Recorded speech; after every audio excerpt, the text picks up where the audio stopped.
Assalamualaikum warahmatullahi wabarakatuh. Berjumpa lagi ya dengan saya di channel ini. Apa kabar semuanya? Semoga selalu sehat, dilancarkan rezekinya, dimudahkan segala urusannya ya. Amin. Nah, di video kali ini saya akan berbagi informasi terbaru terkait aturan terbaru pencairan bantuan PKH untuk tahap 4 tahun 2024. Kira-kira ada aturan terbaru seperti apa ya? Maka dari itu simak terus videonya sampai selesai agar supaya tidak gagal paham dalam menyerap informasinya. Oke, langsung saja pada informasi pentingnya ya, yaitu peraturan bantuan PKH di tahun 2024. Nah, untuk para KPM PKH dimanapun kalian berada, jadi di tahun 2024 ini ada aturan terbaru ya mengenai pencairan bantuan PKH. Di mana untuk pencairan bantuan PKH di tahun 2024 ini itu masih sama ya, ada yang melalui kartu KKS, ada juga yang melalui kantor pos Indonesia. Dan nominalnya pun bisa berbeda-beda ya, tergantung komponen yang dimiliki. Selain itu juga sudah ada peraturan yang sudah ditetapkan dalam hal pencairan PKH di tahun 2024. Jadi untuk bantuan PKH itu adalah bantuan bersyarat ya, jadi harus memiliki komponen PKH seperti anak balita, kemudian anak sekolah SD, SMP maupun anak sekolah SMA. Kemudian penyandang disabilitas dan juga komponen PKH lansia serta komponen ibu hamil. Nah, itu adalah komponen PKH ya. Jadi bukan hanya anak balita atau anak sekolah saja, tetapi ibu hamil pun sama masuk kategori komponen PKH. Kemudian penyandang disabilitas dan para lansia juga. Kemudian dari ketujuh komponen bantuan PKH tersebut ada 13 kriteria untuk menentukan bantuan PKH-nya bisa cair. Jadi yang pertama peraturannya itu kalian harus terdaftar di dalam DTKS. Jadi mulai dari anak balita, anak SD, ibu hamil, kemudian anak SMP, anak SMA, penyandang disabilitas, dan lansia tersebut harus masuk di dalam DTKS dan aktif sebagai penerima bantuan PKH. Kemudian peraturan yang kedua, di dalam keluarga maksimal hanya 4 komponen saja ya yang masuk ke dalam pencairan bantuan PKH.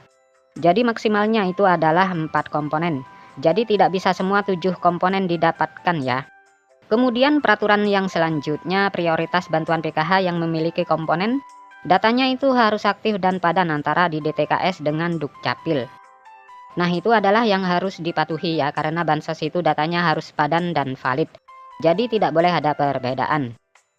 Kemudian peraturan yang kelima, jika kalian terdaftar sebagai penerima bantuan PKH anak sekolah, baik itu SD, SMP maupun SMA, datanya itu harus terdaftar di aplikasi Dapodik sekolah masing-masing dan datanya padan dengan DTKS. Jadi tidak boleh ada perbedaan. Kemudian peraturan yang keenam untuk komponen PKH balita.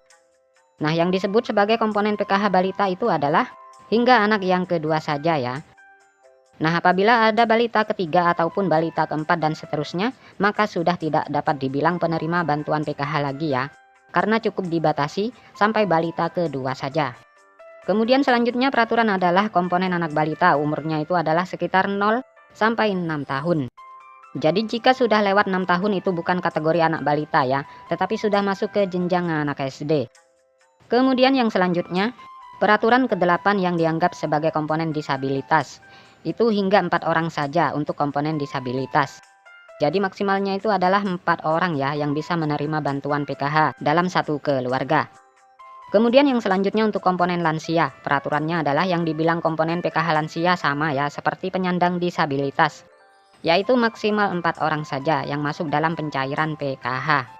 Jadi dalam satu keluarga maksimalnya 4 orang ya untuk penyandang disabilitas dan komponen lansia. Kemudian peraturan yang selanjutnya untuk komponen lansia tersebut usianya harus mencapai minimal umur 60 tahun. Kemudian yang selanjutnya untuk komponen cucu itu juga bisa masuk ke dalam pencairan bantuan PKH, asalkan lolos sebagai penerima dan memenuhi persyaratan. Kemudian peraturan yang selanjutnya yang ke-12 untuk komponen ibu hamil. Nah, yang dianggap atau dibilang komponen PKH ibu hamil adalah hanya sampai kehamilan yang kedua saja. Jadi apabila hamil yang ketiga kalinya atau keempat kalinya, itu sudah tidak bisa dapat bantuan PKH. Jadi sudah tidak bisa dihitung komponen PKH lagi ya. Kemudian peraturan yang terakhir, jika di dalam anggota keluarga memenuhi atau memiliki lebih dari satu komponen, maka yang dianggap penerima bantuan PKH adalah dari nominal yang paling tertinggi dahulu ya. Nah, misalkan ada anak penyandang disabilitas, kemudian juga memiliki anak yang normal yang bersekolah di jenjang SD. Sedangkan untuk nominal penyandang disabilitas dan anak sekolah SD, itu nominalnya berbeda ya, lebih besar penyandang disabilitas dibanding dengan komponen anak SD. Maka yang masuk komponen PKH adalah komponen disabilitas yang didahulukan. Jadi sudah jelas ya, itu adalah peraturan bantuan PKH di tahun 2024 ini. Nah, sementara untuk jadwal pencairannya, untuk tahap 4 ini kemungkinan akan disalurkan di bulan Agustus tahun 2024. Sementara untuk tanggal waktu pastinya kita tunggu informasi selanjutnya.